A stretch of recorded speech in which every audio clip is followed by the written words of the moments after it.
بسم اللہ الرحمن الرحیم۔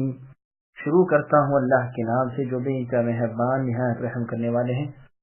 والشمس وضحاها والقمر اذا تلاها والنهار اذا جلاها والليل اذا يغشاها والسماء وما بناها والارض وما طحاها ونفس وما سواها فألهمها فجورها وتقواها قد أفلح من زكاها وقد خاب من دساها۔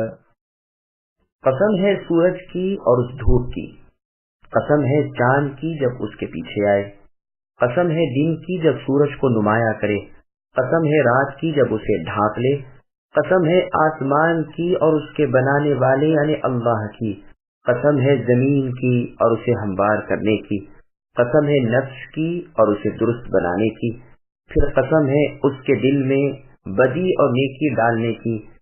جس نے اسے پاک کیا وہ کامیاب ہوا اور جس نے اسے خاک میں ملا دیا وہ ناکام ہوا۔ سامعین، اب ان آیتوں کی تفسیر سماعت کیجیے۔ جابر رضی اللہ عنہ کی حدیث پہلے گزر چکی ہے کہ نبی صلی اللہ علیہ وسلم نے معاذ رضی اللہ عنہ سے فرمایا کہ تم نے سبح اسم ربک الاعلی اور والشمس وضحاها اور واللیل اذا یغشا کے ساتھ امامت کیوں نہ کرائی۔ یہ حدیث بخاری کی ہے۔ سورج اور چاند کی قسم۔ مجاہد رحمۃ اللہ علیہ فرماتے ہیں ضحا سے مراد روشنی ہے۔ قتادہ رحمۃ اللہ علیہ فرماتے ہیں پورا دن مراد ہے۔ امام ابن جریر رحمۃ اللہ علیہ فرماتے ہیں کہ ٹھیک بات یہ ہے کہ اللہ تعالیٰ نے سورج کی اور دن کی قسم کھائی ہے، اور چاند جبکہ اس کے پیچھے آئے یعنی سورج چھپ جائے اور چاند چمکنے لگے۔ ابن زید رحمۃ اللہ علیہ فرماتے ہیں کہ مہینے کے پہلے 15 دن میں تو چاند سورج کے پیچھے رہتا ہے اور پچھلے 15 دنوں میں یہ آگے ہوتا ہے۔ زید ابن اسلم رحمۃ اللہ علیہ فرماتے ہیں مراد اس سے لیلۃ القدر ہے۔ پھر دن کی قسم کھائی جبکہ وہ منور ہو جائے یعنی سورج دن کو گھیر لے۔ بعض عربی دانوں نے یہ بھی کہا ہے کہ دن جبکہ اندھیرے کو روشن کر دے، لیکن اگر یوں کہا جاتا کہ پھیلاوٹ کو وہ جب چمکا دے تو اور اچھا ہوتا، تاکہ یغشاہا میں بھی یہ معنی ٹھیک بیٹھے۔ اسی لیے مجاہد رحمۃ اللہ علیہ فرماتے ہیں دن کی قسم جبکہ وہ اسے روشن کر دے۔ امام ابن جریر رحمۃ اللہ علیہ اس قول کو پسند فرماتے ہیں کہ ان سب میں ضمیر ہا کا مرجع شمس ہے، کیونکہ اسی کا ذکر چل رہا ہے۔ رات جبکہ اسے ڈھانپ لے اور چوطرف اندھیرا پھیل جائے۔ یزید ابن ذی حمامہ رحمۃ اللہ علیہ کہتے ہیں کہ جب رات آتی ہے تو اللہ جل جلالہ فرماتے ہیں میرے بندوں کو میری ایک بہت بری خلق نے چھپا لیا، پس مخلوق رات سے ہیبت کرتی ہے تو اس کے پیدا کرنے والے سے اور زیادہ ہیبت کرنی چاہیے یعنی اللہ سے۔ پھر آسمان کی قسم اللہ کھاتے ہیں۔ یہاں جو ماں ہے یہ مصدر یہ بھی ہو سکتا ہے یعنی آسمان اور اس کی بناوٹ کی قسم۔ قتادہ رحمۃ اللہ علیہ کا قول یہی ہے، اور یہ ماں معنی میں من کے بھی ہو سکتا ہے، تو مطلب یہ ہوگا کہ آسمان کی قسم اور آسمان کو بنانے والے کی قسم یعنی خود اللہ تعالی کی۔ مجاہد رحمہ اللہ یہی فرماتے ہیں یہ دونوں معنی ایک دوسرے کو لازم و ملزوم ہیں۔ بنا کے معنی بلندی کے ہیں، جیسے اور جگہ اللہ نے فرمایا وَالسَّمَاءَ بَنَيْنَاهَا بِأَيْدٍ إِلَى آخر الآیہ، یعنی آسمان کو ہم نے قوت کے ساتھ بنایا اور ہم کشادگی والے ہیں۔ ہم نے زمین کو بچھایا اور کیا ہی اچھا ہم بچھانے والے ہیں۔ اسی طرح یہاں بھی فرمایا کہ زمین کی اور اس کی ہمواری کی، اسے بچھانے، اسے پھیلانے کی، اس کی تقسیم کی، اس کی مخلوق کی قسم۔ زیادہ مشہور قول اس تفسیر میں پھیلانے کا ہے۔ اہل لغت کے نزدیک بھی یہی معروف ہے۔ جوہری فرماتے ہیں تحوطہ مثل دحوطہ کے ہے اور اس کے معنی پھیلانے کے ہیں۔ اکثر مفسرین کا یہی قول ہے۔ پھر فرمایا نفس کی اور اسے ٹھیک ٹھاک بنانے کی قسم، یعنی اسے پیدا کیا درا حالانکہ یہ ٹھیک ٹھاک اور فطرت پر قائم تھا، جیسے اور جگہ اللہ نے فرمایا فَأَقِمْ وَجْهَكَ إِلَى آخر الآیہ، یعنی اپنے چہرے کو اے نبی قائم رکھیے دین حنیف کے لیے۔ فطرت ہے اللہ کی جس پر لوگوں کو بنایا، اللہ تعالیٰ کی خلق کی تبدیلی نہیں۔ صحیح بخاری کی حدیث میں ہے اللہ کے نبی نے فرمایا ہر بچہ فطرت پر پیدا ہوتا ہے، پھر اس کے ماں باپ اسے یہودی یا نصرانی یا مجوسی بنا لیتے ہیں۔ جیسے چوپائے جانور کا بچہ صحیح سالم پیدا ہوتا ہے، کوئی ان میں تم کن کٹا نہ پاؤ گے۔ صحیح مسلم کی ایک حدیث میں ہے کہ اللہ تعالیٰ فرماتے ہیں کہ میں نے اپنے بندوں کو ایک سوئی والے پیدا کیا، ان کے پاس شیطان پہنچا اور دین سے ورگلایا۔ پھر آگے اللہ فرماتے ہیں کہ اللہ نے اسے یعنی انسان کو بدکاری و پرہیزگاری کو بیان کر دیا، اور جو چیز اس کی قسمت میں تھی اس کی طرف اس کی رہبری ہوئی۔ ابن عباس رضی اللہ عنہما فرماتے ہیں یعنی خیر و شر ظاہر کر دیا۔ ابن جریر رحمہ اللہ کی تفسیر میں ہے کہ ابو الاسود رحمۃ اللہ علیہ فرماتے ہیں کہ عمران ابن حسین رضی اللہ عنہ نے پوچھا، ذرا بتلاؤ تو لوگ جو کچھ اعمال کرتے ہیں اور تکلیفیں اٹھا رہے ہیں، یہ کیا ان کے لیے اللہ تعالیٰ کی جانب سے مقرر ہو چکی ہے اور ان کی تقدیر میں لکھی جا چکی ہے، یا یہ خود آئندہ کے لیے اپنے طور پر کر رہے ہیں، اس بنا پر کہ انبیاء علیہم السلام ان کے پاس آ چکے اور اللہ تعالیٰ کی حجت ان پر پوری ہوئی؟ میں نے جواب میں کہا نہیں، بلکہ یہ چیز پہلے سے فیصل شدہ ہے اور مقدر ہو چکی ہے۔ عمران ابن حسین رضی اللہ عنہ نے کہا، پھر یہ تو ظلم نہ ہوگا؟ میں تو اسے سن کر کانپ اٹھا اور گھبرا کر کہا کہ ہر چیز کے خالق مالک اللہ ہی ہیں، تمام ملک اللہ ہی کے ہاتھ میں ہے، اللہ کے افعال کی بات پرس کوئی نہیں کر سکتا، وہ سب سے سوال کر سکتے ہیں۔ میرا یہ جواب سن کر عمران رضی اللہ عنہ بہت خوش ہوئے اور کہا، اللہ تعالیٰ تجھے درستگی عنایت فرمائے، میں نے تو یہ سوالات اسی لیے کیے تھے کہ امتحان ہو جائے۔ سنو، ایک شخص مزینہ جوہینہ قبیلے کا رسول اللہ صلی اللہ علیہ وسلم کی خدمت میں حاضر ہوا اور یہی سوال کیا جو میں نے پہلے آپ سے کیا، اور رسول اللہ صلی اللہ علیہ وسلم نے بھی وہی جواب دیا جو آپ نے دیا۔ تو اس نے کہا، پھر ہمارے اعمال سے کیا؟ آپ نے جواباً ارشاد فرمایا کہ جس کسی کو اللہ تبارک و تعالیٰ نے جس منزل کے لیے پیدا کیا ہے اس سے ویسے ہی کام ہو کر رہیں گے، اگر جنتی ہے تو اعمال جنت، اور دوزخی لکھا گیا ہے تو ویسے ہی اعمال اس پر آسان ہوں گے۔ سنو، قرآن میں اس کی تصدیق یعنی سچائی موجود ہے۔ اللہ تعالیٰ فرماتے ہیں، وَنَفْسٍ وَمَا سَوَّاهَا فَأَلْهَمَهَا فُجُورَهَا وَتَقْوَاهَا، یہ حدیث مسلم میں بھی ہے۔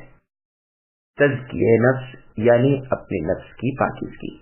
مسند احمد کی حدیث میں ہے کہ جس نے اپنے نفس کو پاک کیا وہ بامراد ہوا، یعنی اطاعت رب میں لگا رہا، نکمے اعمال رذیل اخلاق چھوڑ دیے، جیسے اور جگہ اللہ نے فرمایا، قد افلح من تزکا وذکر اسم ربہ فصلی، جس نے پاکیزگی کی اور اپنے رب کا نام یاد کیا پھر نماز پڑھی، اس نے کامیابی پالی، اور جس نے اپنے ضمیر کا ستیہ ناش کیا اور ہدایت سے ہٹا کر اسے برباد کیا، نافرمانیوں میں پڑ گیا، اللہ تعالیٰ کی اطاعت کو چھوڑ بیٹھا، یہ ناکام اور نامراد ہوا۔ اور یہ معنی بھی ہو سکتے ہیں کہ جس کے نفس کو اللہ تعالیٰ نے پاک کیا وہ بامراد ہوا، اور جس نفس کو اللہ تعالیٰ نے نیچے گرا دیا وہ برباد اور خائب و خاسر رہا۔ عوفی اور علی بن ابی طلحہ ابن عباس رضی اللہ عنہما سے یہ روایت کرتے ہیں۔ صحیح مسلم اور مسند احمد کی حدیث میں ہے کہ رسول اللہ صلی اللہ علیہ وسلم یہ دعا مانگتے تھے، اللہم انی اعوذ بک من العجز، اے اللہ میں آپ سے عاجزی اور بیچارگی سے پناہ چاہتا ہوں، والکسل اور سستی سے پناہ چاہتا ہوں، والہرم اور بڑھاپے سے پناہ چاہتا ہوں، والجبن اور بزدلی سے پناہ چاہتا ہوں، والبخل اور بخیلی یعنی کنجوسی سے پناہ چاہتا ہوں، وعذاب القبر اور قبر کے عذاب سے پناہ چاہتا ہوں۔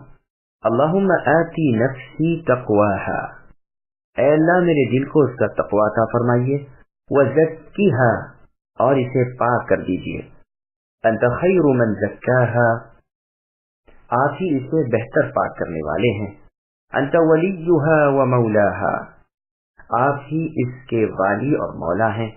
اللہم انی اعوذ بک من قلب لا یخشع، اے اللہ مجھے ایسے دل سے بچائیے جس میں آپ کا ڈر نہ ہو، ومن نفس لا تشبع، اور ایسے نفس سے بچائیے جو آسودہ نہ ہو، وعلم لا ينفع، اور ایسے علم سے بچائیے جو نفع نہ دے، وَدَعْوَةٍ لَا يُسْتَجَابُ لَهَا، اور ایسی دعا سے بچائیے جو قبول نہ کی جائے۔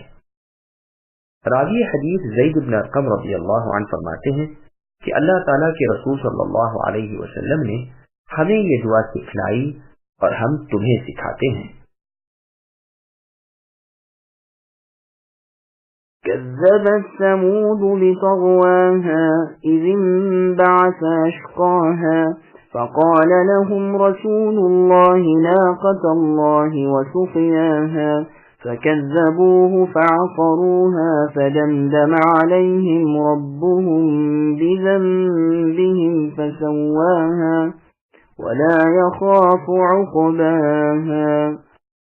سمودیوں نے اپنی سرکشی کے باعث جھٹلایا۔ جب ان میں کا بڑا بدبخت اٹھ کھڑا ہوا، انہیں اللہ کے رسول نے فرما دیا تھا کہ اللہ تعالیٰ کی اونٹنی اور اس کی پانی پینے کی باری سے حفاظت کرو۔ ان لوگوں نے اپنے پیغمبر کو جھوٹا سمجھ کر اس اونٹنی کی کونچیں کاٹ دی، پس ان کے رب نے ان کے گناہوں کے باعث ان پر ہلاکت ڈالی اور پھر ہلاکت کو عام کر دیا اور اس بستی کو برباد کر دیا۔ وہ اس سزا کے انجام سے بے خوف ہے۔ سامعین، ان آیتوں کی تفصیل سماعت کیجیے۔ سمودیوں کی سرکشی کا انجام۔ اللہ تعالیٰ بیان فرما رہے ہیں کہ سمودیوں نے اپنی سرکشی اور تکبر و تجبر کی بنا پر اپنے رسولوں کی تصدیق نہ کی۔ محمد ابن کعب القرظی رحمۃ اللہ علیہ فرماتے ہیں بطغواها کا مطلب یہ ہے کہ ان سب نے تکذیب کی، لیکن پہلی بات ہی زیادہ اولا ہے۔ مجاہد رحمۃ اللہ علیہ اور قتادہ ان دونوں نے بھی یہی بیان کیا ہے۔ اس سرکشی کی وجہ سے اور اس تکذیب کی شامت سے یہ اس قدر بدبخت ہو گئے کہ ان میں سے جو زیادہ بد شخص تھا وہ تیار ہو گیا۔ اس کا نام قدار ابن صالح تھا۔ اسی نے صالح علیہ السلام کی اونٹنی کی کونچیں کاٹی تھی۔ اسی کے بارے میں فرمان ہے فَنَادَوْا صَاحِبَهُمْ فَتَعَاطَى فَعَقَرَ، کہ سمودیوں کی آواز پر یہ آ گیا اور اس نے اونٹنی کو مار ڈالا۔